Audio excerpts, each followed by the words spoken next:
Hi friends, ఈరోజు రైతు నాటిన 2 విత్తనాల యొక్క కథ తెలుసుకుందాం. ఆ 2 విత్తనాలు ఇలా మాట్లాడుకుంటున్నాయి. మొదటి విత్తనం రెండో విత్తనంతో ఇలా అంటుంది, నాకు చీకటి ఇష్టం లేదు, నేను వెలుగును చూడాలనుకుంటున్నాను, నేను బయటికి వెళ్తాను అని అంటుంది.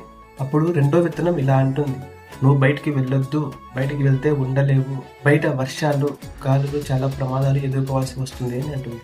కానీ మొదటి విత్తనం నిశ్శబ్దంగా ఆలోచించి చీకటిని చీల్చుకుంటూ వెలుగును ఆస్వాదిస్తూ కష్టాన్ని ఎదుర్కొంటూ ఒక పెద్ద వృక్షమై నిలిచింది. కాలం గడిచింది.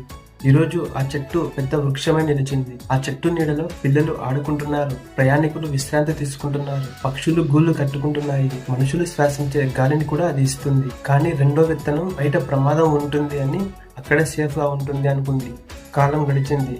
ఒక పక్షి వచ్చి ఆ విత్తనం తినేసింది. మొదటి విత్తనం వృక్షమే నిలిచాక తన మనసులో ఇలా అనుకుంది, ఆ రోజు నేను భయపడి ఆగిపోయి ఉంటే ఈ ఆనందం నాకు దక్కేది కాదు. ఈ రోజు నా ఎదుగుదలకు నాకు చాలా గర్వంగా ఉంది అని. ఇక్కడ మనం తెలుసుకోవాల్సింది, నేర్చుకోవాల్సింది ఏంటంటే, మన జీవితం కూడా అలాగే.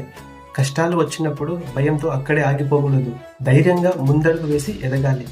అందుకే భయాన్ని కాదు, ధైర్యాన్ని ఎంచుకో. కష్టం తాత్కాలికం, కానీ ధైర్యం శాశ్వత గర్వాన్ని ఇస్తుంది.